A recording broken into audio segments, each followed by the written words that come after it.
God of War Ragnarök Valhalla isn't just a fun, free DLC.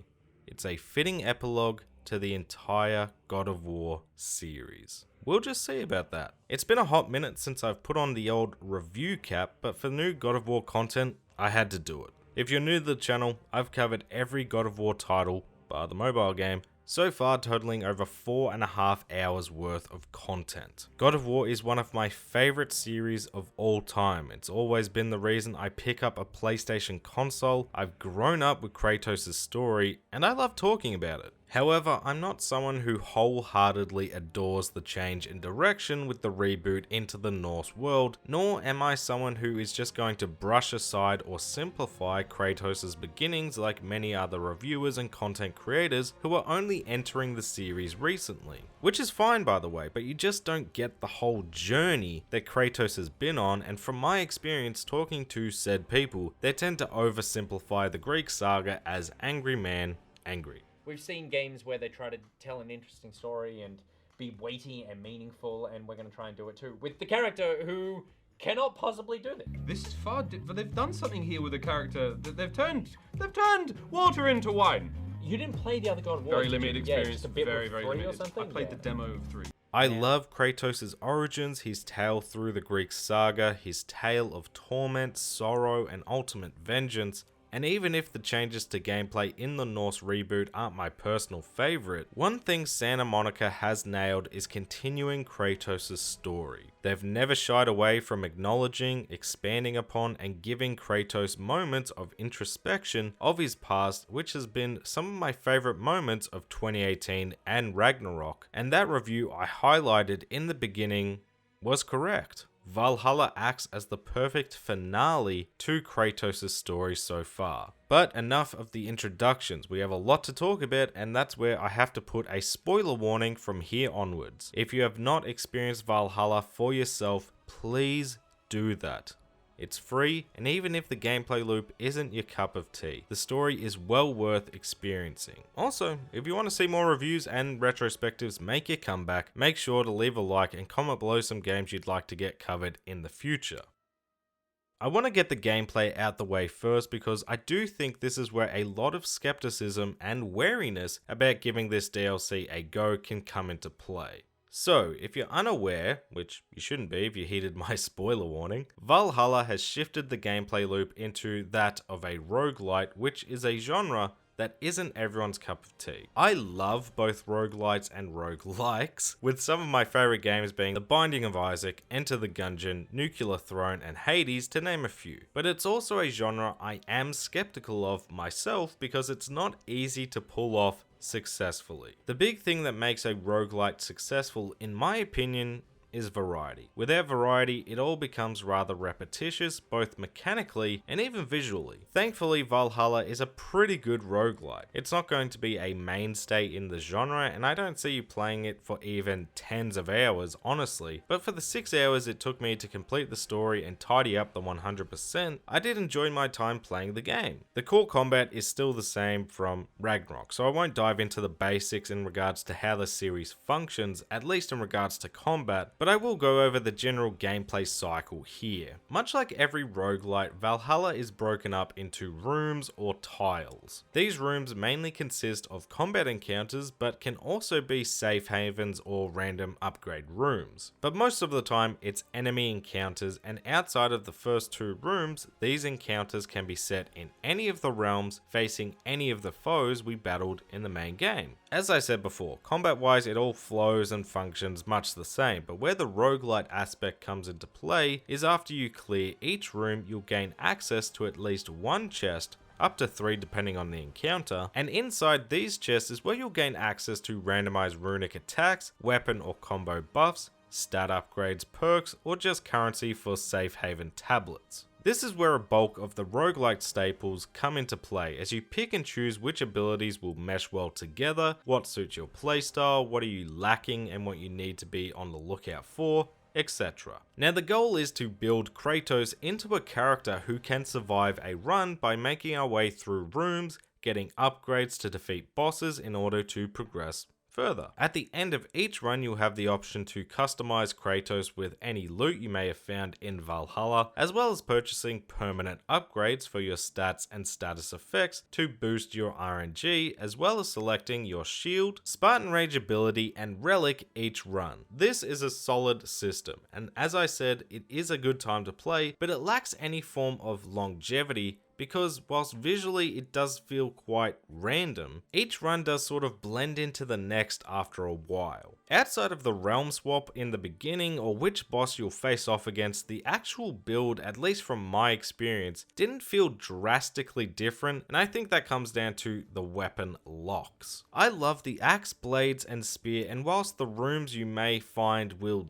differ, combat wise it still feels very samey. I mean, Kratos has had access to an arsenal of weapons in his time. I think adding those to the randomness of each run would have been a great inclusion, but the closest we get are these random challenges where if you risk, say, not blocking for 4 fights, you can get some random perk, which does mix it up from time to time. I know why they did it this way though. I know how much work and effort it would be to include all these different weapons, animations, balancing and upgrades and all that jazz. It's a lot of effort, and if the purpose of this DLC was to tell a compelling story and try something new gameplay wise, but not necessarily want it to have any real staying power, then Valhalla hit the nail on the head. I don't think that was the intention though, because they do have a great understanding of the genre. Weapon variety aside, story-wise, this next complaint makes sense, but gameplay-wise also contributes to the repetition, as after the first boss, each run is again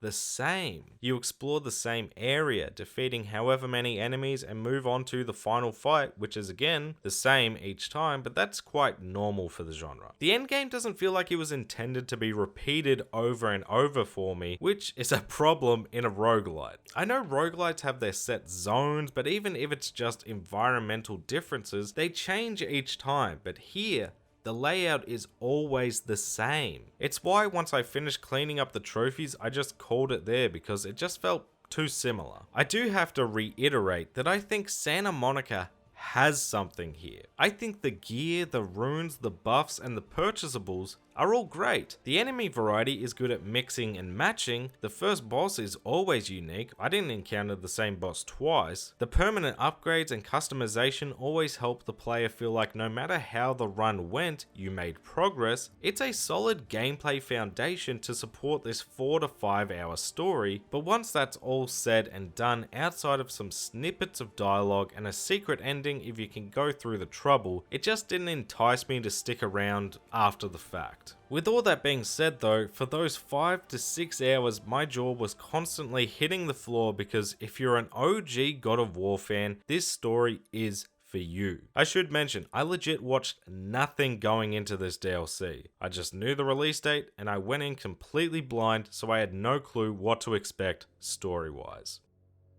The story of Valhalla takes place sometime after the events of Ragnarök, as Kratos has received an anonymous invitation to, you guessed it, Valhalla. In search of who sent this invitation, Kratos brute forces his way into Valhalla, as we quickly learned that to proceed further and further into this last remaining part of Asgard and find whoever brought us here, Kratos must face his demons. That's the premise of this story, but why it is important and not just a trip down memory lane is the context of what happened before we reached the shores of Valhalla, as prior to coming, Freya, now Queen of the Realms, invited Kratos to join her council as the new Norse god of war, but given how that went for him during his time in Greece, he was reluctant to accept. Story-wise, what Valhalla does with Kratos' past is so damn captivating because all us longtime fans know his past intimately. I mean, we only had 6 games based on the Greek saga. We know the pure path of destructive vengeance he went through to enact his revenge, and he didn't care who or what got in his way.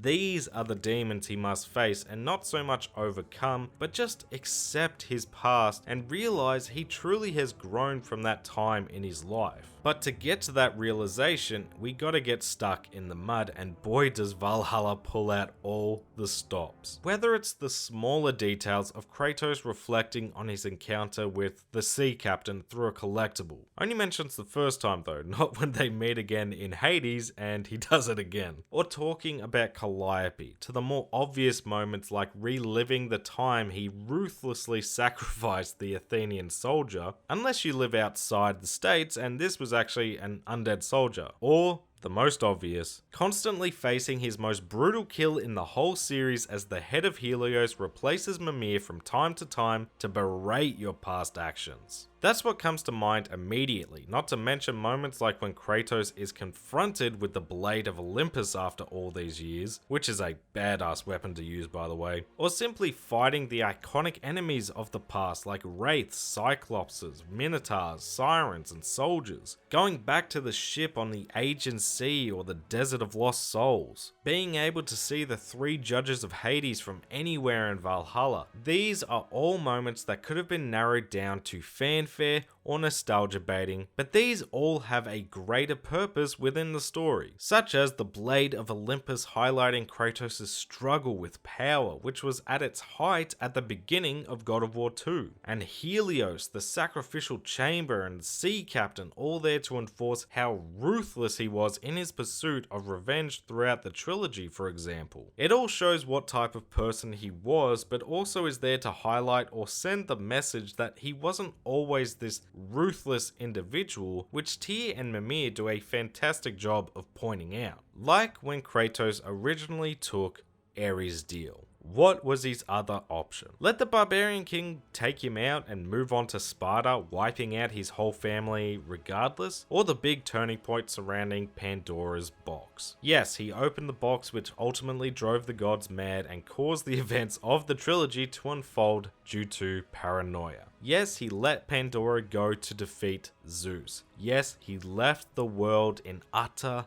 ruin. But he also released hope back into the world. When it was all said and done, he didn't leave the world in darkness. He tried to make it right, and whilst none of these things excuse his actions or are made to be like, oh, Kratos is a good guy, it shows the good in Kratos' actions even back in that era of pain and destruction. This is the battle within Kratos throughout this journey, facing his past mistake that was not all he was either, culminating in the moment he confronts his younger self, which I know isn't really the point of the story, but would have made for a badass final fight. And it's through this conversation with himself that he finally realizes why he is now more suited to be the new God of War than ever before. It's because he doesn't want the job. He knows the evils and the power of this role more than anyone, and that's why he would make the perfect person for not only the God of War, but the God of Hope as well. This scene was fantastic, and I think more than anything goes to finally show Kratos that mistakes are mistakes. But what matters now is that he knows he can do better, which has sort of been this internal battle with Kratos for the entire Norse series. This DLC just feels like a very satisfying bow to wrap up this era of Kratos' life and finally move onwards. In conclusion, Valhalla is one hell of an early Christmas gift. I still can't believe this is free, but seriously, I don't care if the roguelite genre isn't for you. If you're a fan of God of War, you need to suck it up and at least experience the story because it is so compelling. Seriously, I played this for 6 hours straight because I couldn't put it down. One sitting. Done and dusted. The gameplay has some issues in terms of longevity, but for me this experience was all about that story and how well they incorporated the Greek world into this DLC. I mean, the visuals alone had me begging for someone to bring the Greek games over to PS5. They look phenomenal. The story of Kratos and his demons and really diving deep into his past actions and heartlessness, but not forgetting to highlight the good or reasons for some of his actions was why I just had so much fun with Valhalla. It's not perfect, but if you're a fan of the series, it's a must play. Thank you all so much for watching the video. Make sure if you did enjoy the video to leave it a like because it helps let me know that you enjoyed yourself and you want to see more content like this. Comment below your thoughts on Valhalla. Thank you to all my channel members for that extra level of support, and special thanks to those in the Bear Club, G&T Puppy, Jackie White, Nugget, Darkwolf, and Daniel Fitzgerald. It really does mean a lot to me. If you're new to the channel, make sure to subscribe, go give my socials a follow if you fancy @MayorHairBear. Join the Discord server to have a chat, and I'll catch you all in the next video.